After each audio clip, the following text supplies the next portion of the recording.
remedial lab is. Welcome to the April 24th Planning Board meeting. We just completed a site walk for James Walsh off of Route 5 up on the flowage. I had a small cabin near the water and with a lot of issues, a lot of overlapping jurisdictions. Tim, the flowage, would that be where they call the Lake Arrowhead? Is that Lake Arrowhead? Yeah, I'm just checking. All right, We know it as the flowage, but it's on the map now as Lake Arrowhead. all right, Lake Arrowhead. Okay. And I think our next step is to formulate our question to present to our town attorney about the legality of probably the lot itself, if it's buildable, if he can build, where will he build? It's pretty much on an island In the floodplain. in the floodplain, so it comes under FEMA. I will tell you, the law courts have just reiterated on the shoreland zoning basically by saying if you can put a picnic table on the property, you have a return on it, so you don't meet any of the ZBA criteria. So basically, for legal aspects, you may not be able to build a structure on it, but you can go and enjoy the property, and that gives you a return, so. All right. Is it worth it to us, you think, to even ask the attorney about it? I think it's going to be an expense. You probably don't need to incur. The property is substandard. If you can't meet any of the criteria that we require, then they can go for a variance. In turn, the variance would be denied based on the law court's finding, and that would come down from Natalie, pretty much as a directive from her in the past. So our step would be to deny it and refer him to the ZBA? Deny it and let him follow through the process, and then into the courts eventually. Because there is a structure on there, correct? Yes. A small, and that's yeah, I saw her. So that's reasonable return. He can repair it, but repair would be very restrictive because there's also a 50% regulation in repair. If he repairs more than 50% of the value of the property, then it comes into FEMA requirements for floodplain. It's assessed at Right, 45. and I handed him all that stuff. I had that So package. my suggestion is have him come in and review it, and if he can't meet the criteria, then we would have to deny it based on the criteria and let him follow through with the system, CBA, and the courts at that point. Is that a motion? We can't make a motion unless he's here. I mean, we shouldn't probably be hearing this unless he was here. I see he's on the thing, but you're discussing his site walk, so I wouldn't make it a motion. I would give him a few more minutes, and if he doesn't, He's not coming back. he's not coming, but he's already made that statement. Well, I think we sort of left him with the impression that we were going to see what we We were were going to do. Yeah. We told him we would explore all the options and tell him what. Make a decision. Give him a final. Okay, then, yeah, I'll make that as a motion that it be denied based on shoreline requirements, that he can't meet any of the requirements. There. There. In that location. As viewed Yeah. by the board tonight, and if he Do you thinks mean for expanding where he is, or do you mean for on the lot at all? if he can meet the 100-foot setback and the requirements and put a septic system in, then we could issue a permit to create its practical extent. But where he's sitting and where he's proposing it, I would say no. And it looks like there's a possibility he can do that. Yeah, you could be anywhere back in here. Can he repair the building? The place. He can repair the building. That comes under code enforcement purview, because if it is in the floodplain, and I'm going to presume it is. If you repair more than 50% of the value of the structure, then you need to meet today's standards for floodplain, which is a foot above base flood elevation and the whole nine. I mean, it's fairly restrictive. No. Okay. I'll second that motion. Any further discussion? All in favor? Unanimous? Thanks, Tim. So our next order of business is to review the minutes of April 3rd. Make a motion to accept April 3rd. Have you seen it? Tim?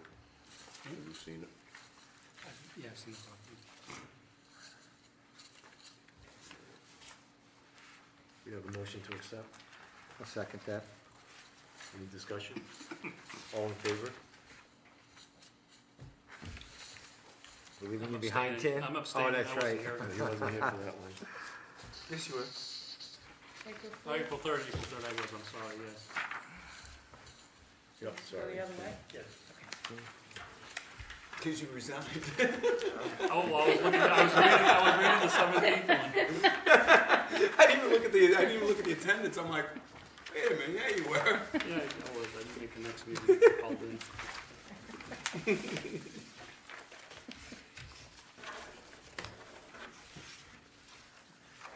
We also have the minutes for April 17th.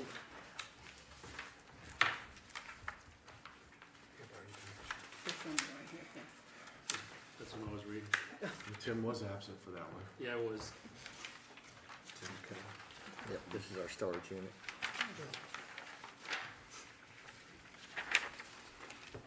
Any discussion on those? I make the motion, we accept it, April 17th. Oh, you can't. I'll second Yeah, it. you can. That's one of them. All in favor of accepting? Yes.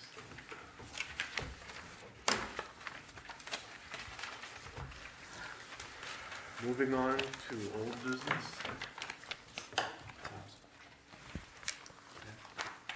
Thank you. I have another one here. We have a workshop, May 8th, on cisterns with the selectmen. Is that true? Are they gonna be at the May 8th meeting? They've been invited, yes.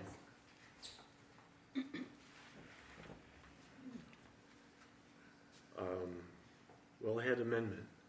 Any news on that? Yes, for the board's interest, I can forward you Natalie's email. She said, I followed up as the board requested. Natalie's working on a couple big cases for the town currently and would like to tackle this. In her email, she states that it might be 2 or 3 weeks out if that's okay with the board's pleasure. But she said that she'd definitely like to tackle it. She also expressed a concern that in the conditional use portion of our ordinance, it doesn't have a lot of performance standards. So I think that's going to be the essence of her review. What does that have to do with the wellhead?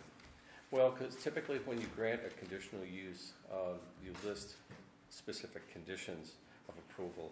And the way the ordinance is currently written, it doesn't set forth the typical guidelines. As general as those guidelines might be, most municipalities will have conditional use and then list 10, a dozen general standards so that there's a little bit of teeth. In other words, so you don't have a bulldog with rubber teeth. You want something that has a little bit of bite into it. It gives you a review standard. Another one. Okay. So at the same time, it may mean another review of that portion of the zoning ordinance, and she has some suggestions. Best guess, she said that she'd like to tackle her response within 3 to 4 weeks. I guess our answer is if we say no, there is no alternative because, She's tied up. correct? yeah. Well, the only other alternative is she could pass it on to an assistant, and I think because she's so familiar with the ordinance, it may be a time saver and a money saver for the community, so it may be, if it's acceptable to the board, better to wait a couple weeks. So she would send a prototype back to us of what it could be. If it was the board's desire to spiff up the conditional use Yes. section of the ordinance. And if that's your desire, then we'll tackle that all at the same time. Yes. Yeah, I believe Natalie and Bill were involved in the original writing of this, so it would probably be in our best interest to let her Let her do her go back and thing. visit it. Sounds good. Well, what I'll do tomorrow, I'll make a note here to loop to you her email, just so that you'll see the contents of her email. Can I back up one too, Mr. Chairman? Yes, On the cisterns, that we're gonna have the selectmen here, possibly, yes. and the chances usually of getting all of them is slim. I noticed on May 7th, the day before, someone, I presume you, will be giving them a review of what we're up to. I think we had boiled down what we wanted to tell them to about a sentence. I think when we brought this up this last time. We want to let them know this one little part, who's paying, who's responsible. And that's what it boils down to. You could almost do that on the 7th, save them the hassle of having to come in the 8th, or at least give them something up Something to front. think about. But the fire chief's gonna be here on the 8th too, he might have a different opinion. But the one you, well, yeah, but the, I'm not sure, I'm I not- want, there's 5 selectmen that need to have this right up front. And I would think that was something that Tim could present very clearly right up front. But the question is, do they want us to move ahead with a cistern ordinance where the town picks up the maintenance of the Yes. cisterns? And that's exactly, I think it comes down to that sole Yeah. question when Yeah. we get up Yes. here. If the position of the board is that the town takes care of cisterns, do you want us to pursue writing something? Continue with that. Or should the selectmen write something, or should the fire department write Right. something? You know, who writes it? and the other one's So gonna have to it's save a itself. pretty easy, it's a pretty easy answer, yes or no. Yeah, So, Well, so yeah. why have a meeting? but then, yeah, right, that's what I'm saying, the day before Okay. he's there, that's. Except for the fact that the fire chief Got was it. also, I'll be there. fire chief was also invited to this meeting, Yeah. and I think he wanted to present part of his new fire ordinance that was never asked for, but that he's But started aside from the drawing up. fact that that's another part, A different issue. that we need to, I think we need to clarify that one. We can call the fire chief up and say, we need to clarify one part first and Okay. invite them back. But I just thought that would, that means they don't have to get out of their routine, come in on Wednesday, it's right there, clear. So are you're representing canceling the May 8th Yes, meeting? unless we have something else to do on that day. For the, well, I guess that's Well, all we for had that- that day, right? Docks and sites, other things, but that part, cisterns, I think, needs to be presented to them very clearly up front. And if they agree that they want to pay for it and they want to continue on to this workshop, They will not agree to that on the 7th. So I'll take money on that, so. No, they're gonna wanna think it through and, But it's there, it's in their faces on camera, there it is, clear as a bell. who pays for install? No different than coming here on the 8th, they're gonna So sit it's here and time for go, maintenance. nod 3 or 4 times and go back and discuss it. So this way you've got it in the 7th. Alright, so on the 7th, I we think give that's them the pretty clean option of either having that workshop on the 8th or not. I would give them the option. Okay, Yeah. sure. That Yeah. would- With that in mind, Yeah. that's the question. This Who's is the gonna be question. paying One for it? clear Yeah. question, who's paying for maintenance? Let the selectmen tell us what we should be doing. And is it a unanimous vote on the board, or is it I know that my feeling was that it's a town. The fire chief, I believe, says it's a town. I think everybody else, I think Dwayne I'm against it. was against it.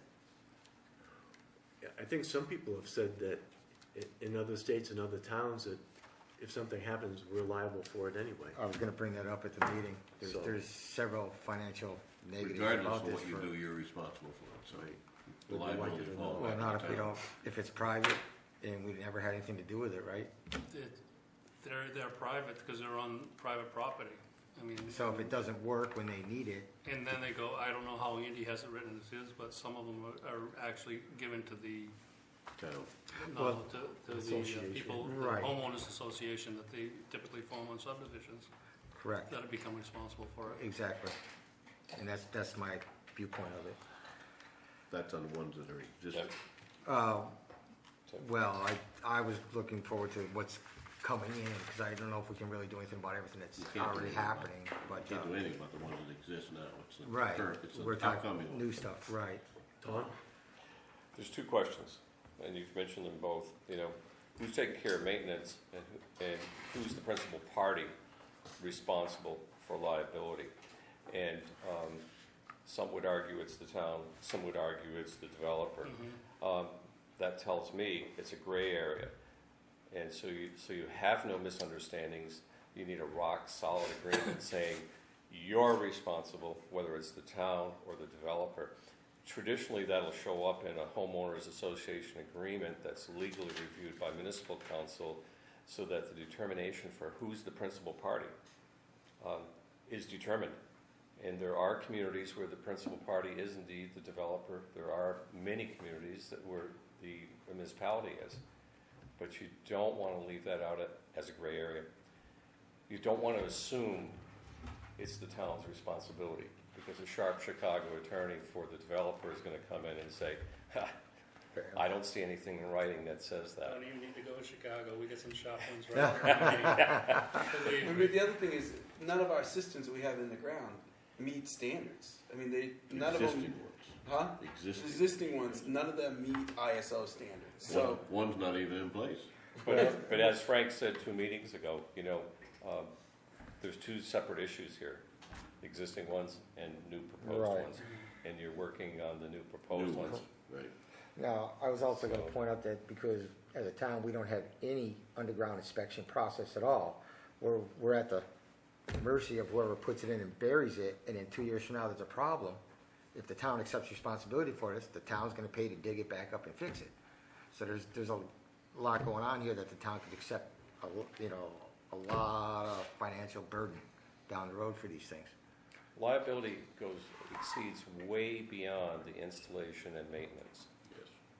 And the part that it exceeds is the danger of if there is a fault at any point in the future. There has to be a principal responsible party, or it'll just end up in a court battle that you'll spend. Which is why they get clarified it down to the one statement, here's the 5 selectmen. Yep. Fish or cut bait. You gonna take it, or they gonna take it, and we'll go from there. Yeah. No? Tim, I'd be interested in your I'm, point of view. my feeling, and I've stated it, and I will state it again, and I'm going to give my brothers in code enforcement a stroke by stating this. But my feeling at this point in the game is we shouldn't even be talking about cisterns. We should be talking more about the NFPA requirements and the soon-to-be ICC requirements, where they're required to put, particularly in subdivisions, sprinklers in the houses. And I've heard both sides of the argument, and I've actually stood up and spoke against sprinklers in the house as a code enforcement officer. But I think for a town's perspective, I think that eliminates a lot of the cistern issue liability questions that come into play, and it goes on to the homeowners and the cost of maintaining that system. And there are different types of sprinkler system. There's one that's very stringent, that's the NFPA, I want to say 13, and then there's 13A, and then there's a residential one that the state of Maine has adopted that's a step under the real expensive one. I see that in the future, and I'm going to sound like the old Fire Marshal John Dean, and it's worked in Arizona. There are studies out there that showed it works. So I've argued the cost. I've looked at it, and I think as a town we need to step forward. A lot of the communities that I'm dealing with and that I'm aware of are going to that system in new subdivisions, particularly in those that don't have public water. So you're saying under those regulations, the sprinklers, that the cisterns are also included and they're maintained in the There are no cisterns at all on the It's subdivision. They have access to have it's a 10-minute sprinkle in the house is what is required. Oh, So for each home. their wells should give X number of gallons per minute. Is Well, that does part solve of the our problem subdivision for me. right now? No, it's not. Because I know we've had some where we And- required it, right? Yeah, That's we one of the can three do it as part of our conditional approvals. And I think that's what you may see the fire It's the chief. same come in. discussion we have every time we talk. I know, And it's- and I The question that was posed to the planning board was address the cisterns. In the future cisterns, how are you gonna handle it? And I think what we've discussed right. over time and time again is that even the fire chief, I think at one point mentioned that the only way you're gonna be for sure that it's gonna work is if it's maintained by the town. Yep. And so our recommendation for the board to the selectmen is that you asked us about cisterns, this is what it is. I think down the road, it's gonna be an issue that's gonna resolve itself, because I think the state of Maine at some point will pass a law saying all new residential homes have sprinkler systems. At that point, you're not putting cisterns in anymore. And I think that's gonna happen. And at that point, I'm not gonna have a problem with sprinklers, because everybody's gonna have to do it. But But when you start having one town do it, and the next town Well, that's doesn't, everybody. it That's becomes a not just real subdivision. problem. Yeah, So right. this is just a stopgap until that goes into effect. Well, right, we need to, until that actually goes into effect, we need to deal with This is a cisterns stopgap, coming in assuming new. that we might ask somebody to do a cistern in the next couple of years until the state does it.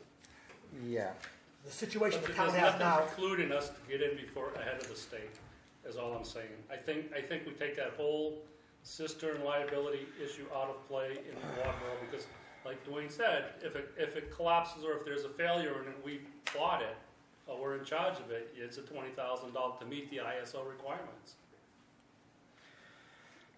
So what you're saying is we ought to get out in front and just start using what we know the state is gonna, And there are a number of Eventually make us communities, do. not just us, there are a number of communities that surround us that do that. Do they just do it for houses and subdivisions? They just Do do it for all no, they do it for residential? subdivision houses. what about like single 'Cause they- houses and a lot, are they No, required? they haven't affected the single-family houses that are just going up anywhere yet. And they wouldn't have a But they're cistern dealing with anyway. subdivisions, and that seems to be part of the conditional approvals that they're given. Well, Because they've fought the cistern issue, or the water pond issue. all right, And I know, I understand, I'll go, we do. I'll be outvoted on the board, but I'll stand by the board, but my feeling is we need to get ahead of the curve and tell them up front, this is what we'd like to see, and be done with the cisterns. There's gonna be absolutely zero support from the 5 selectmen. But you're gonna have On zero what? support if you start saying you're gonna have to put a cistern that meets ISO requirements. I mean, you're talking And that's still, tens of thousands and we're of still dollars. bypassing the question. We're still that we wanna bypassing hear. what? We haven't answered it. Exactly. Yeah. The The cistern, town right now has how many cisterns? I think at 19? But we- 19? 9, Those are in the It's in the ground, we teens. can't act on those. no. I know, well, that's the point that I make. That's If we what I'm already saying. have 19, Right. between now and the time the state passes the sprinkler system, we're gonna get a couple more at the most. If Yeah, that, So whether we're taking care of 19 or 21, if we get that. if we get that, exactly. Yeah, but number 20 could cost $100,000 to replace Yeah, by meeting the Yeah. standards. yeah. So, I mean, my thought is why not get ahead of And that that's just curve? pushing the problem onto the homeowners that move in. The future homeowners in Waterboro are gonna have to put sprinkler systems in their house so that the town doesn't have to provide for them fire protection. like No, they it's a provide for 10-minute sprinkle, and it also gives the fire department an opportunity to hook onto their outside connection. Not the one they have right now. And, The ones we put in the Waterboro didn't need that. but I'm just saying, there are systems out there that do that. But as soon as you get that, then they're gonna want the connection. Well, Then they're still gonna want the cistern would you 5 blame years from them? now, I mean, right? would you? They blame- actually had, the fire marshal sent out a letter actually stating that if you had sprinkler systems in the house, you didn't have to have egress windows anymore. That's right. that's just Makes crazy. But it no gives, sense. it gives you egress, it gives you a 10-minute egress, and I'm sounding like the fire marshals, and whoever from code enforcement watches this is gonna stroke out. Because I sat where you are, but it gives them that egress, and who's not gonna put an egress window in a And bedroom? what would go off first, the sprinkler or the smoke detector? The sprinkler, you can set the sprinkler heat thing to 110 degrees or 120 degrees. That'll go off before a smoke detector? No I've way. been told it would, yeah. No, I don't So on believe that it. hot August day, you'll be cool in no time at all. I mean, if you can get a sprinkler system And to those- go off before a smoke detector, there's something wrong with the sprinkler system. You're gonna, I mean, the whole house is gonna Yeah, go but the off. locations of these sprinkler heads are a lot different than the locations of your smoke detectors. You have a smoke detector in each of the bedrooms, one in the hallway, one on each level, whereas you're gonna have smoke detectors in an office. So once you put a sprinkler system The in, sprinkler, I mean a you can sprinkler, make a bedroom in the basement. and you can have a sprinkler over With the, just one where doorway the out. fire comes in, you're gonna have a sprinkler head over your furnace. That's gonna be safer than having an egress window. So if the guy does screw up, he doesn't get out, nobody can get in. I mean, Yeah, it's- hopefully the so- fire's not on the other side of the door. and I guess the point that I'm driving at is that it's the same thing as a seatbelt law. You only need seatbelts in the front seat. Then all of a sudden you need them in the back seat. Then, okay, you can put airbags in the car, you don't need seatbelts in the front anymore. Andy, Then they get the seatbelts, the airbags, the side airbags, the roof airbags, and I mean, there's no stop. So once you get one, once they get their foot in the door, they're gonna, all the stuff we're taking out, they're gonna want right back in there again. you need to understand, You know, you need to understand who drives this industry, like drives the medical industry.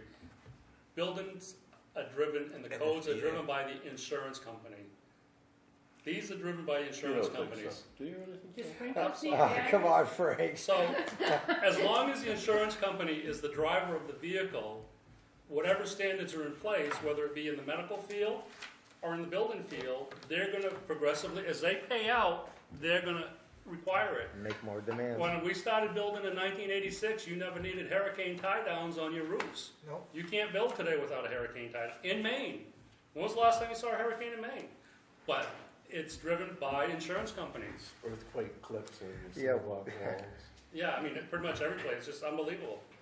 I'm a So, little unclear now. I know Sorry. that Andy had sprinklers in his subdivision. That Had you sprinklers. came and had that, made a change on that. Where did that come from? Did we have it and then we took it out? We have three we gave, I think we had given them an option. if I There's one remember. All right, there was an Yeah. option then, okay. Yeah, because you can either sprinkle, fire pond, or cistern. Okay. Or hydrant. I think, just to clarify this, Hydrants.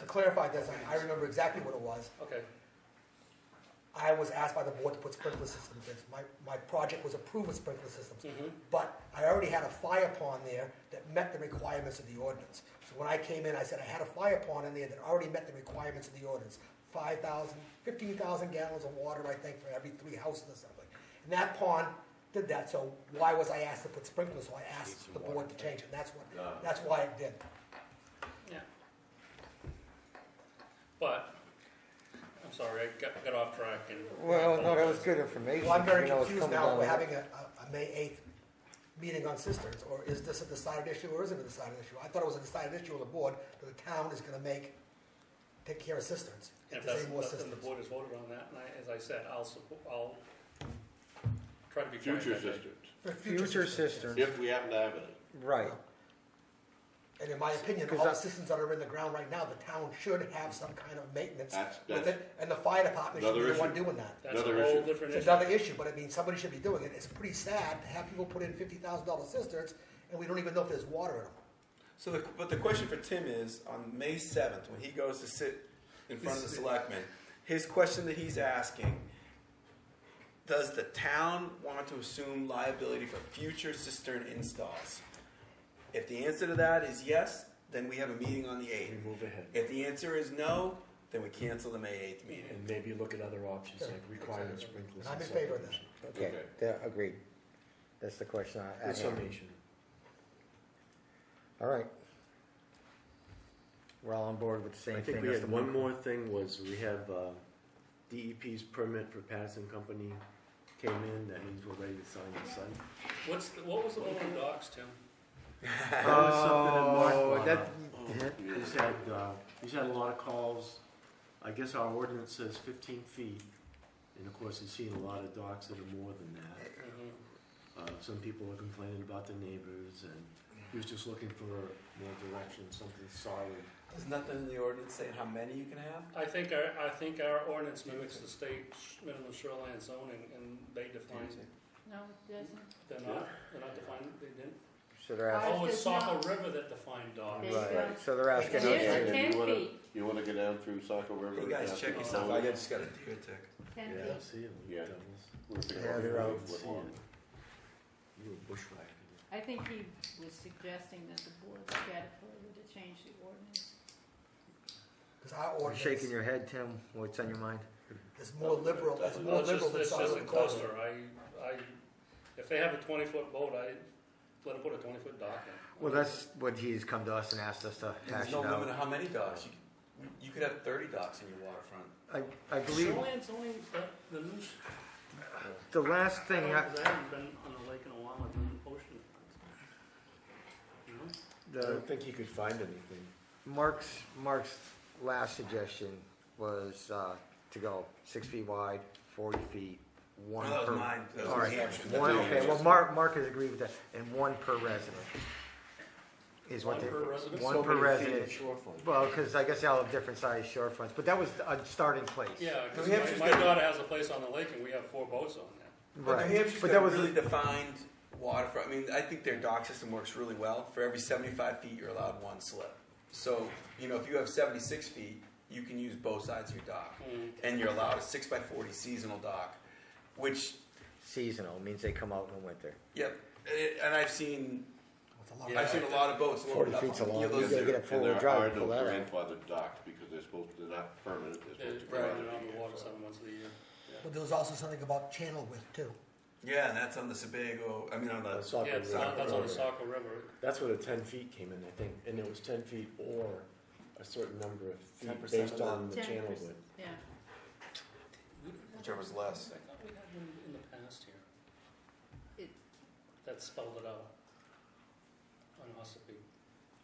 I don't And the It old says, zoning. the old zoning says 15 feet or 10% of the, It's probably a Oh, rowboat boy. days, For right? Ossipee, right?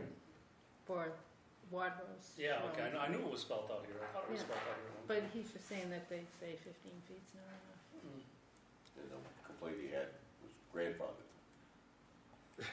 He showed me the Yeah. picture, there's a brand new dock Next to Yeah. it. next to an old wooden dock, it's the same length, same width. And the neighbor complained because the other dock was longer than Like the ordinance. And they're both too long. And Yeah. They're But both she too long said by that hers was 25 feet. grandfathered. Yeah. So, which is what has spurred the action of us trying to, I guess. That I become, just. does Mark really wanna get involved in Well, enforcing? Mark has called Dennis over at Saco River, and Saco River is doing it on a case-by-case basis in order to apply some degree of fairness. Because, you might be 10... Because Saco River's fair as it is. right? Case by case basis on complaints. Case by case, based on the physicality of the site, because 10 feet of the dock might be setting in a mud flat, and we So can't. that's not open for a legal review. Can't bring your vessel in if it's mud and shallow. So they have no standard, they're just, They have no standard. So yeah. that's the way because they've had so many cases dealing with And docks. who would do this review? Well, that's in the case of Saco River. Dennis would be doing the So review. if we, Yeah, But in the case we of- have Arrowhead, we have Ospey, we have up in, off the west road. Middle Yeah. Branch, I mean, Middlebury, we have, that would take up a code enforcement officer's day for the next, for the summer, just going up. It used to be Saco River would mail out letters.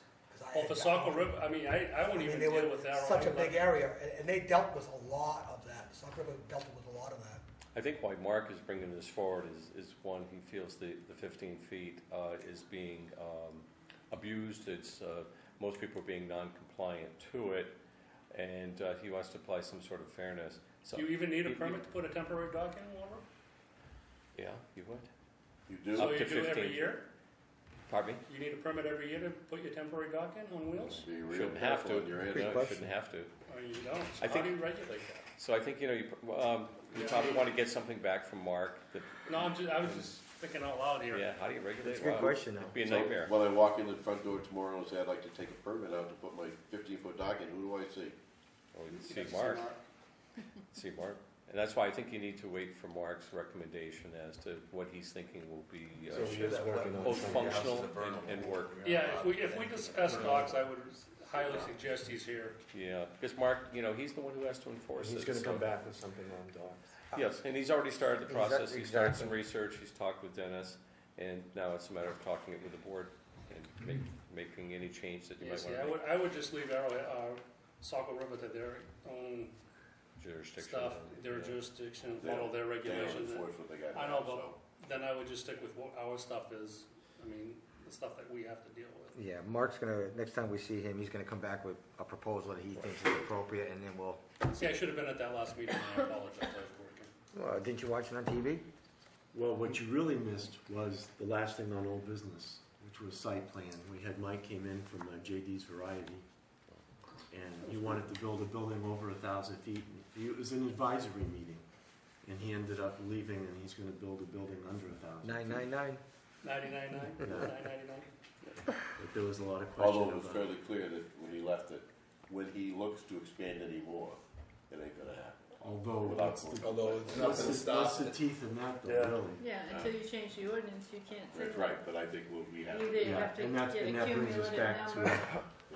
I know We a need couple to- years ago, we had- what, 2,000, we went to 1,000. Yeah, I we look- went down. Back through my notes, a couple of years ago, we talked about any kind of business expansion would fall under site plans. So- Yeah, we threw that one out the door. So how do you Yeah. capture that, so that when he comes in, he doesn't do a 999 square foot building and Next year, and then the year after. continue to expand? So There's no requirement how many First times one, you you can do do a another one. 1,000-foot Yeah, expansion. I've argued that point for a number of years, so I'll stay quiet on that one. Because in reality, the way the ordinance is now, I don't even believe he needs to wait a year. No. You I can was do gonna say, 999 square feet, and as soon as he's done, apply for another permit for another 999. Absolutely. And he can build, if he's a fast builder, he can build His Quite a- fold is quite a that bit. thick, and it's all approved permits. Permitted uses. Everything's. Well, if it comes in under site plan for, We need to look at that review. parking, Yeah, we now have 3 ordinances that are on the table at the board that we have to Yeah. review. And I'll be honest with you, not one of them is gonna be a joy No. or easy, because it's gonna be contentious all the way. Yeah, but they have to be tackled. No, I don't disagree, they have to be reviewed, but And the question is, When do we we did ever, this site plan review fees, we got into quite a row about whether we just kind of the size of the building or all the only thing I can say, impervious area. Kim, That is was I'm sitting at fighting this luck. to now. the death. Yeah. well, the question is, when do we ever get a chance to look at that lot? Do we get a chance to look at that lot as a whole, like the traffic, never, No, because right? we don't have a requirement We to don't. bring in a master plan.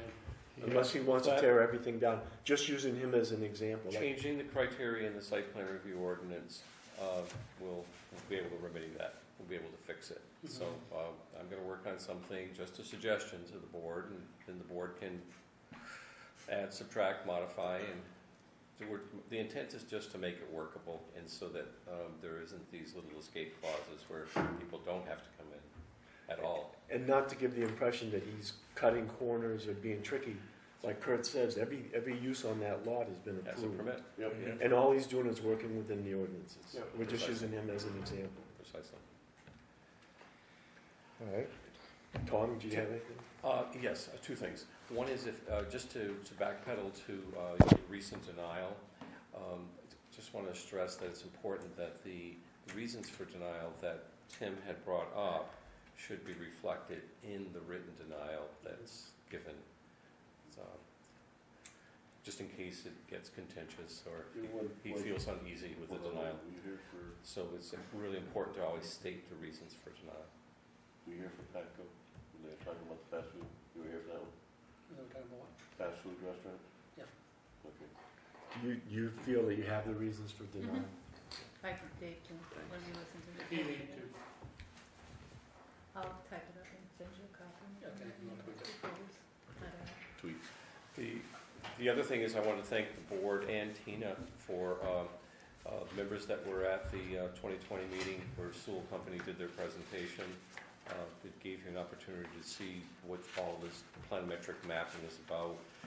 For those that were unable to make it because of work commitments, we're very close now to having a composite tax map, recognizing there's still some tax map rectifications that have to be taken care of because our current tax maps are not in perfect condition, so you only get, your output is only as good as your input.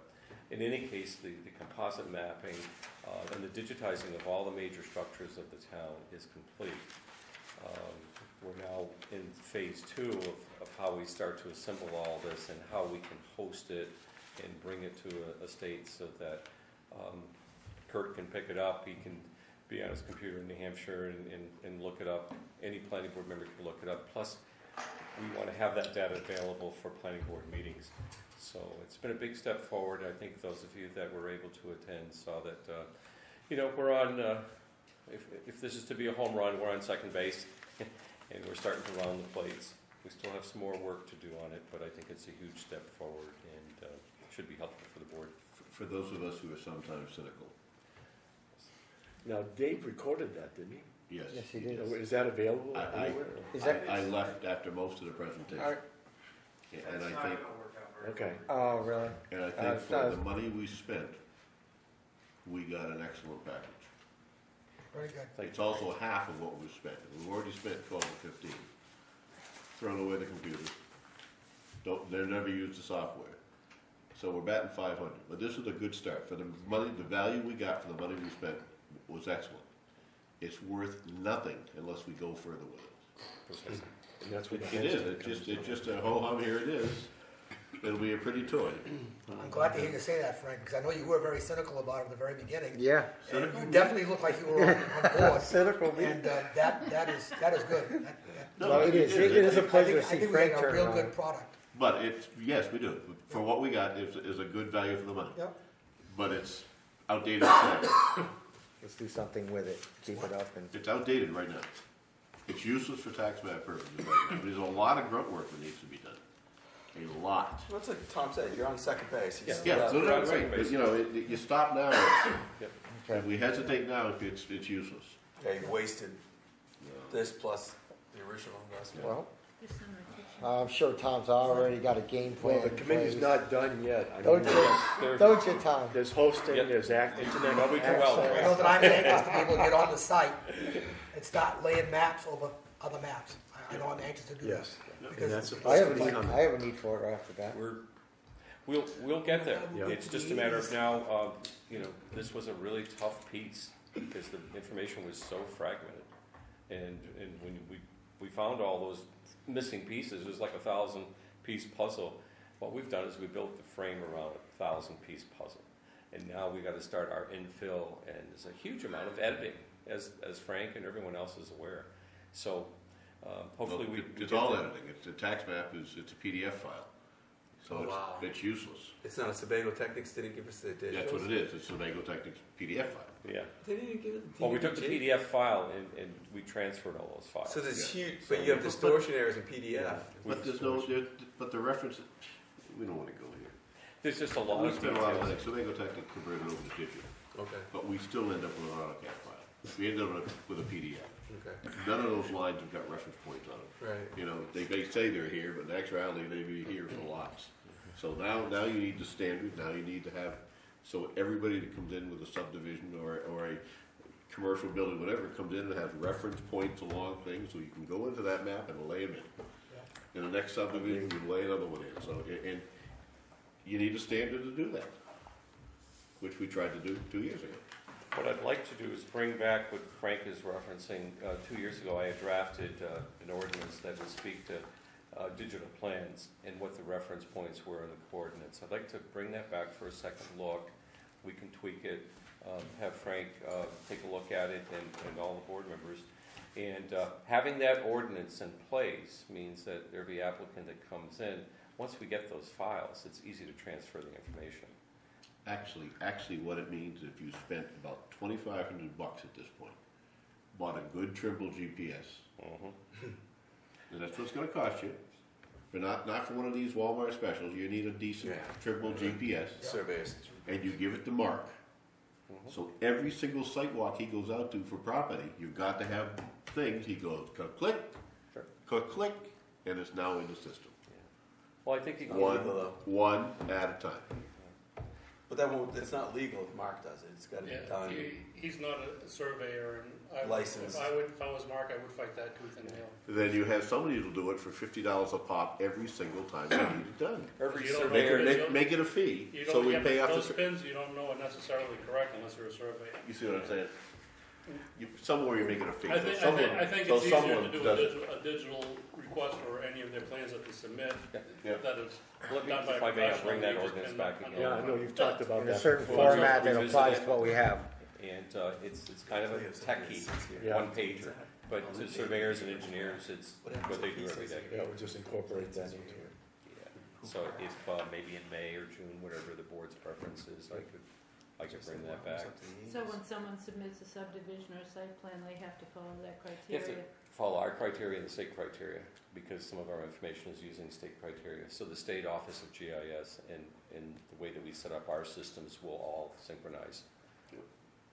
And it's pretty simple, actually. It may look techie when you read it, but to surveyors and engineers and planners, So, it's, as Kurt said, They started we're up to doing it, 1980. You know, this is nothing, putting it online is a lot better, but this is nothing. what I was thinking of doing as an example is taking the Cartage property. And because I've got all the coordinates for that property when, I don't know if it was Land Vest or some group was doing some work on it. And then doing that as a model to show you, and then overlay it as a layer right on top of the map. I don't think we should use a piece of property that could be controversial. Well, I mean, I mean, that's kind of like having a meeting about their property and talking about their property and they're not even here. Tough land you is could pretty take much. yours. Yeah, let's talk about You can take Andy. Andy. You can take my property, that's fine. Too, Take right? my property, that's Upland's all. fine. Give me my What's that? property. Andy doesn't That's all. care. I'm sorry. Huff Lane, a breakout parcel from Carthage, that's all approved and Yeah, everything. okay, I mean, just as an illustration. But look, we're making progress, and thank you, Frank, for the critical eye that you gave it a year or two ago, because I think it gave us the initiative to try to move it forward and make some progress on it. I'd like to point out that that's positive critical eye from Frank. Nope. It doesn't. No, he doesn't sign it. Exactly, precisely. So we still have a plan to sign before we leave. Abstaining. Anything I'm forgetting? Anything anybody else has? Abstaining, no abstention. Tom, are you all set? I'm all set, yeah. Stina? You wanna adjourn and we'll just, Sign okay, afterwards. yep. Take a Motion to motion to, adjourn. Second. all in favor? No discussion?